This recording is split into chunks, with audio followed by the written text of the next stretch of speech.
Hello, friends. Good morning to all of you. And let's related to exchange rate policy, forex reserves management, and the authorized persons under the FEMA. तो अगर हम exchange rate policy के बारे में बात करेंगे, तो जैसे मैंने आपको बताया कि पहले जो एक्सचेंज रेट होते थे, दोज वर रेगुलेटेड, उनको रेगुलेट किया जाता था, लेकिन अब उनको रेगुलेट नहीं किया जाता। एंड एक्सचेंज रेट का मतलब क्या होता है कि एक कंट्री की करेंसी के बदले में कितना करेंसी मिलेगा।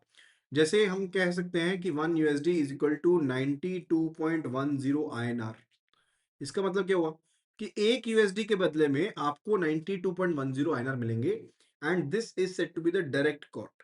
इसको हम क्या कहते हैं? We say this thing to be the direct quote, जिसमें आपकी फॉरेन करेंसी जो रहती है उसकी यूनिट वैल्यू का इस्तेमाल करते हैं और होम करेंसी की वेरिएबल वैल्यू रहती है। So home currency here is INR, that is Indian rupee, and foreign currency यहाँ पर USD है। So foreign currency is going to be all same. इसकी यूनिट वैल्यू के लिए हम होम करेंसी की वैल्यू को अल्टर करते जाएंगे, राइट। एंड ये system over the time evolve हुआ है डेवलपमेंट के साथ साथ। सबसे पहली चीज क्या थी? That's related to fixed exchange rate system. Post independence के बाद फिक्स्ड सिस्टम इस्तेमाल किया जाता था, एंड फर्दर इंडिया ने सिस्टम का इस्तेमाल किया। एंड जो वैल्यू थी इंडियन रुपी की, उसकी वैल्यू बेसिकली क्या रखेगी? पाउंड स्टर्लिंग GBP के वैल्यू के इक्वल रखेगी, राइट। तो इंडिया का बेसिकली जो ट्रेड लिंक था ब्रिटेन के साथ वो काफी ज्यादा स्ट्रॉन्ग था। That was the only reason. And ये रेट काफी स्टेबल रहता था। क्यों? क्योंकि दीज आर बीइंग मैनेज। जो सेंट्रल बैंक है वो खुद बताता था कि कितना रेट रहेगा, कितना प्राइस रहेगा, उसके हिसाब से जो रेट्स रहते थे, एक्सचेंज रेट रहते थे, उनको इस हिसाब से रखा जाता था। That's about the fixed exchange rate system. ठीक है, इंडिपेंडेंस के बाद इंडिया ने fixed rate exchange rate mechanism को फॉलो किया था। इसमें जो इंडिया की करेंसी है वो ऑफिशियली फिक्स की गई थी in terms of gold, right, या एंड GBP की टर्म्स में उसको फिक्स किया गया था। एंड फिर उसके बाद आया 1970 में जो ब्रेटन वुड सिस्टम था वो हो गया कोलैप्स। ठीक है, जो आपका global Brayton would fixed exchange rate mechanism था वो कोलैप्स हो गया 1970s में। सो 1971 तक वी कैन से कि फिक्स्ड एक्सचेंज रेट मैकेनिज्म चला। उसके बाद 1971 से लेकर के 1975 तक जो सिस्टम चला, that was exchange rate control. That was a exchange rate control जो चलाया जाता था by the reserve bank of India. RBI इसको चला रहा था। ठीक है, एक्सचेंज रेट मैकेनिज्म जो था वो बेसिकली किसके द्वारा चलाया जा रहा था? That was with the adjustments.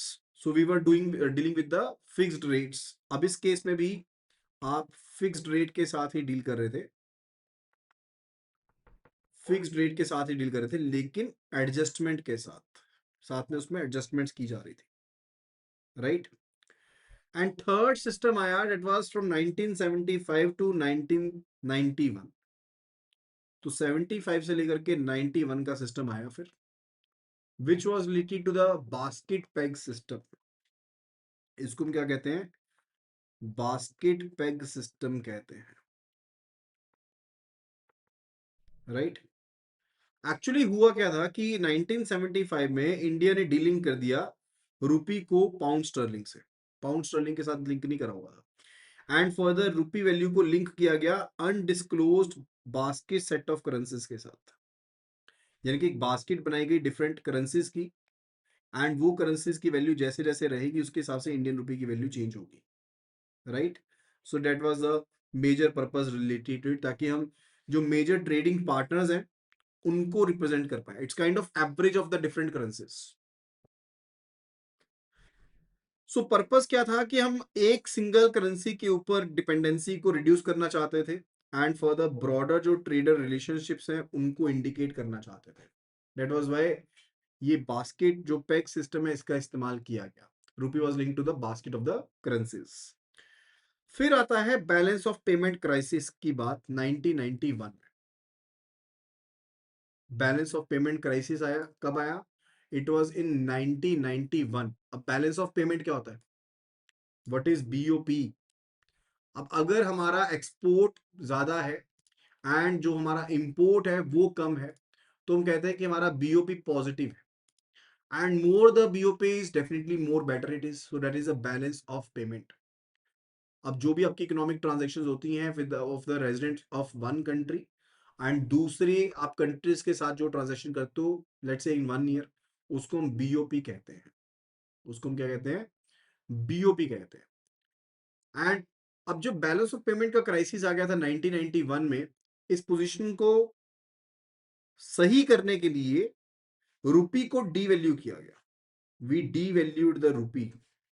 रुपी को डीवैल्यू किया गया, वो भी 2 स्टेजेस में डीवैल्यू किया गया। इससे हमारा एक्सपोर्ट इंप्रूव हुआ और एक्सटर्नल ट्रेड हमारा जो था वो स्टेबलाइज हुआ। देन आफ्टर दैट बात आती है LERMS के बारे में, यानी कि liberalised exchange rate mechanism system के बारे में। LERMS क्या है? This is a liberalised exchange rate management system, not mechanism, it's a exchange rate management system but liberalised. अब इंडिया के इकोनॉमिक रिफॉर्म चल रहे थे 1991 के बाद, जो बैलेंस ऑफ पेमेंट का क्राइसिस आया था, फिर 1992 में इंडिया LERMS को लेकर के आया, राइट। अब इस सिनेरियो में क्या किया गया कि डुअल एक्सचेंज रेट मैकेनिज्म जो था उसको डिजाइन किया गया, ताकि इंडिया जो है वो कंट्रोल्ड एक्सचेंज रेट मैकेनिज्म से market determined exchange rate mechanism की तरफ चल पाए, राइट। सो LERM क्या ऑफर करता है? ये डुअल एक्सचेंज रेट मैकेनिज्म है जहां पर दो एक्सचेंज रेट चलेंगे side by side.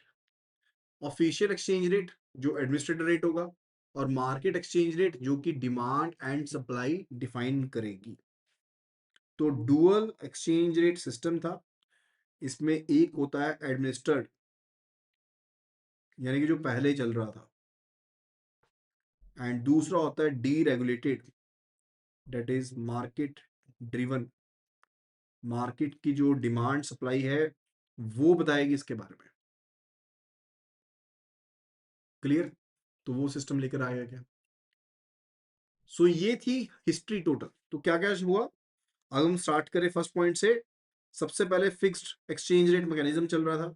We can say 1947 से 70 तक, 71 तक ये चला, और 1970 में जाकर के जो ब्रेटन वुड सिस्टम था वो क्लैप्स हो गया। तो हमने फिक्स्ड एक्सचेंज रेट मैकेनिज्म का ही इस्तेमाल किया, but with adjustments up to 75। 75 में रुपी को डीलिंग कर दिया और हमने बास्केट पैग सिस्टम का इस्तेमाल किया, यानी कि सेट ऑफ अनडिस्क्लोज करेंसीज के साथ हमने लिंक कर दिया रुपी को। और 1991 में बैलेंस ऑफ पेमेंट का क्राइसिस आया था, तो डी वैल्यू किया गया था रुपी को 2 स्टेजेस में। 92 में LERMS आ गया, यानी कि डुअल एक्सचेंज रेट मैकेनिज्म को फॉलो किया जाने लगा, right. And further it's about the market determined exchange rate 1993 onwards. अब एक unified market determined exchange rate का इस्तेमाल किया आपने उसके बाद। 1992 में आपने डुअल का इस्तेमाल किया, बट आप उसके बाद we went with the single system कि एक ही होगा एक्सचेंज रेट, जो डिटरमाइन कौन करेगा? जो डिमांड एंड सप्लाई है फॉरेन करेंसी की, वो डिटरमाइन करेगी। यानी कि अगर डिमांड फॉर डॉलर इंक्रीज होती है तो रुपी डेप्रिशिएट होगा, एंड डिमांड अगर इंक्रीज होती है डॉलर की तो रुपी एप्रिशिएट होगा। क्लियर? देन आरबीआई के एक्सचेंज रेट पॉलिसी ऑब्जेक्टिव को समझते हैं। तो रिजर्व बैंक ऑफ इंडिया का कोई फिक्स स्पेसिफिक एक्सचेंज रेट नहीं है। अब हम मार्केट की जो कंडीशंस हैं, वॉलेटिलिटी है, उनको रोकने के लिए काम कर रहे हैं, राइट। एंड हम ऑर्डरली जो कंडीशंस होती है मार्केट की उनके ऊपर डिपेंडेंट है। सो अगर वॉलेटिलिटी होती है तो आरबीआई इंटरवीन कर सकता है, and under the FEMA foreign exchange management act के तहत रिजर्व बैंक ऑफ इंडिया को एम्पावर किया गया है कि भाई आप करता धरता हो करेंसी के, आपने एक्सटर्नल रुपी वैल्यू को भी मेंटेन करना है, आपने ओवरऑल रिसोर्सेज को भी मेंटेन करना है। एंड इंटरवेंशन कब की जाएगी आरबीआई के द्वारा? जब लेट्स से वॉलेटिलिटी है मार्केट में, राइट, एंड फर्दर उस टाइम के ऊपर इंटरवेंशन जो है वो डायरेक्टली भी कर सकता है आरबीआई, या फिर through the public sector banks भी इंटरवेंशन की जा सकती है। तो अगर मान लो कि रुपी बहुत ज्यादा डेप्रिशिएट हो रहा है, शार्पली डेप्रिशिएट हो रहा है, तो आरबीआई यूएसडी रिजर्व्स को सेल कर सकता है मार्केट में, so as to stabilize the value, right. तो अगर डॉलर सप्लाई बढ़ जाएगी तो रुपी जो है वो स्टेबलाइज हो जाएगा, the rupee will stabilize over there. Further अब डेरिवेटिव्स की बात करते हैं फॉरेक्स मार्केट में। फॉरेक्स मार्केट में अब डेरिवेटिव होते क्या हैं, जिनकी अपनी कोई वैल्यू नहीं होती है, लेकिन अंडरलाइंग जो एसेट्स होते हैं उनसे उनकी वैल्यू को डिराइव किया जाता है। एंड डेरिवेटिव का इस्तेमाल क्यों किया जाता है? The derivatives are used for hedging purposes. अपनी पोजीशन को सेफगार्ड करने के लिए डेरिवेटिव का इस्तेमाल किया जाता है।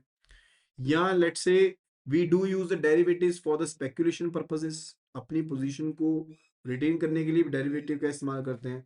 आर्बिट्रेज के पर्पस के लिए भी डेरिवेटिव का इस्तेमाल किया जा सकता है। And there are the different kind of derivatives जो फॉरेक्स मार्केट में होते हैं। फॉरवर्ड कॉन्ट्रैक्ट है, लेट्स से आप 3 महीने के बाद फॉरेन करेंसी को परचेज करना चाहते हो, लेकिन आप श्योर नहीं हो कि 3 महीने बाद प्राइस क्या होगा, तो 3 महीने के फॉरवर्ड कॉन्ट्रैक्ट में आ जाओ। लेट्स से आप फॉरवर्ड कॉन्ट्रैक्ट में आ गए, आपने 92.10 के ऊपर प्राइस बुक कर लिया कि 3 महीने के बाद मैं 92.10 के ऊपर 10,000 यूएसडी परचेज कर पाऊंगा। मार्केट में प्राइस 3 महीने के बाद चाहे कम हो चाहे ज्यादा हो, it will be an obligation upon you कि आप 92.10 के ऊपर यूएसडी को परचेज करोगे। इसी तरह से फ्यूचर्स होते हैं, ऑप्शंस रहती हैं, स्वैप्स हैं, इंटरेस्ट रेट स्वैप्स हैं, फॉरवर्ड रेट अग्रीमेंट्स हैं, cross currency options are available. ये डिफरेंट तरह के डेरिवेटिव्स हैं which are available. Then it is related to foreign exchange reserves management. तो क्या ये कोई रिक्वायरमेंट है कि इंडिया को फॉरेन एक्सचेंज रिजर्व्स को मैनेज करना पड़ेगा? Those are to be managed by the Indian government or the Reserve Bank of India. Is there any obligation? देखो पहले तो इसके मीनिंग को समझते हैं। यानी कि आपने जो फॉरेन करेंसी के एसेट्स होते हैं उनको मेंटेन करना है, उसमें इन्वेस्टमेंट करना है, उनको मैनेज करके रखना है, ताकि आप फॉरेन एक्सचेंज मार्केट में अपना वर्चस्व बनाए रखें, लिक्विडिटी बनाए रखें, सेफ्टी बनाए रखें, स्टेबिलिटी बनाए रखें। इंडिया में ये रिस्पॉन्सिबिलिटी किसके पास है? रिजर्व बैंक ऑफ इंडिया के पास है, राइट? तो आप फॉरेन करेंसी एसेट्स यानी कि एफसीए जिनको हम कहते हैं उसमें इन्वेस्टमेंट करते हैं, फॉरेन करेंसी एसेट्स में इन्वेस्टमेंट करते हैं। इसके अलावा reserve bank of India gold reserves को मेंटेन करके रखता है। Gold reserves are to be maintain and SDR को मेंटेन करके रखता है, स्पेशल ड्राइंग राइट्स बोलते हैं इनको, राइट? आईएमएफ के द्वारा इशू किया जाता है। ये किसके द्वारा इशू किया जाता है? Issued by the IMF, international monetary fund की करेंसी कह लो एसडीआर, वो आप मेंटेन करके रखते हो। एंड इसके अलावा आप आरटीपी, अब उसके बारे में छोड़ देते हैं, बेसिकली ये रखो foreign currency assets that is set to be the foreign currency asset, आप इनको मेंटेन करके रखते हो, गोल्ड रिजर्व्स को मेंटेन करके रखते हो, स्पेशल ड्राइंग राइट्स को मेंटेन करके रखते हो, right? These are being maintained. And legal authority जो है रिजर्व्स को मैनेज करने के लिए आरबीआई के पास आती है from the reserve bank of India act 1934। यहां से लीगल पावर दी गई है, राइट? आपने इंपोर्ट्स का पेमेंट करना है, डेब्ट को रीपे करना है, करेंसी की स्टेबलाइजेशन करनी है, बैलेंस ऑफ पेमेंट को सपोर्ट करना है, एमरजेंसी लिक्विडिटी चाहिए, सब चीजें कहां से आएंगी? सब चीजें आएंगी फॉरेन एक्सचेंज रिजर्व से, ठीक है? इसीलिए इनको मैनेज करना जरूरी है। तो रिजर्व होता क्या है कि जो एसेट होल्ड किए गए हैं, जो एसेट्स होल्ड किए गए हैं by the reserve bank of India, ये फॉरेन करेंसी एसेट्स यानी कि एफसीए के फॉर्म में हो सकता है, गोल्ड रिजर्व की फॉर्म में हो सकता है, स्पेशल ड्राइंग राइट्स हो सकते हैं, या रिजर्व पोजीशन हो सकती है आईएमएफ में। Like I just told you, reserve position in IMF which we say to be RTP, हम इसको आरटीपी के नाम से जानते हैं, reserve tranche position, reserve tranche position के नाम से इसको जाना जाता है। क्लियर? अब इंपॉर्टेंस क्या है? जैसे मैंने आपको बताया, वी आर टू पे फॉर द इंपोर्ट्स, करेंसी को स्टेबलाइज करने के लिए, एक्सटर्नल स्टॉक शॉक्स को मैनेज करने के लिए, इन्वेस्टर कॉन्फिडेंस को मेंटेन करने के लिए रिजर्व चाहिए। एंड आरबीआई की रिजर्व मैनेजमेंट स्ट्रेटेजी अगर देखें, दैट्स बेसिकली 3 मेन प्रिंसिपल्स को फॉलो करता है RBI. RBI do follow the 3 main principles, that's the safety, liquidity and return. Safety यानी कि हमें रिस्क से एंड कैपिटल लॉस से बचना है, उससे अपने आप को प्रोटेक्ट करना है। लिक्विडिटी यानी कि हमारे पास एडिक्वेट फॉरेन करेंसी होनी चाहिए इंटरनेशनल पेमेंट्स करने के लिए। एंड रिटर्न मतलब कि so as to earn reasonable return on invested reserves, ताकि जो भी हमारे पास इन्वेस्टेड हमारे पास रिजर्व्स हैं, उनके ऊपर अर्निंग भी तो करनी है हमें, right? So that's the main 3 principles. ये 3 मेन प्रिंसिपल्स हैं जिनके ऊपर हम कामकाज करते हैं। After that it's about the investment of the forex reserves. जो फॉरेक्स रिजर्व्स होते हैं उनकी इन्वेस्टमेंट कहाँ पे कर सकते हो? You can be having the deposits with the BIS, जो बैंक फॉर इंटरनेशनल सेटलमेंट है, उनके पास डिपॉजिट्स रख सकते हो, या फिर बाकी जो सेंट्रल बैंक्स हैं उनके पास अपना पैसा रख सकते हो, या फॉरेन कमर्शियल बैंक्स के पास अपना पैसा रख सकते हो। सोवरेन गारंटीड जो डेब्ट इंस्ट्रूमेंट्स होते हैं वहां पर आप पैसा इन्वेस्ट कर सकते हो, जिनकी रेजिडुअल मैच्योरिटी मैक्सिमम 10 साल के, नॉट मोर देन दैट। तो अगर डेब्ट इंस्ट्रूमेंट्स में इन्वेस्टमेंट करनी है तो 10 साल तक के डेब्ट इंस्ट्रूमेंट्स में इन्वेस्टमेंट कर सकते हो, या फिर जो RBI का सेंट्रल बोर्ड अप्रूव करेगा इंस्ट्रूमेंट उनमें पैसा रख सकते हो, या कुछ एक डेरिवेटिव प्रोडक्ट्स इंस्ट्रूमेंट्स होते हैं उसमें भी फॉरेक्स रिजर्व्स को इन्वेस्ट किया जा सकता है।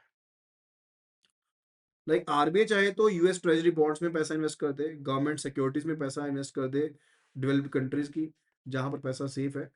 बट अगर डेब्ट इंस्ट्रूमेंट्स में पैसा इन्वेस्ट करना है, अगर डेब्ट इंस्ट्रूमेंट्स में पैसा इन्वेस्ट करना है तो वहीं पर इन्वेस्टमेंट कर पाएंगे जहां पर जो रेजिडुअल मैच्योरिटी है, in the scenario with the residual maturity is up to 10 years. 10 साल तक की रेजिडुअल मैच्योरिटी है, नॉट मोर देन दैट।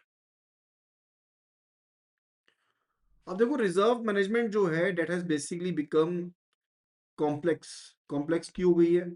क्योंकि FCA में इंक्रीज हुआ है, फॉरेन करेंसी एसेट्स में इंक्रीज हुआ है ओवर द टाइम, तो स्केल ऑफ मैनेजमेंट ऑपरेशंस भी इंक्रीज होंगे।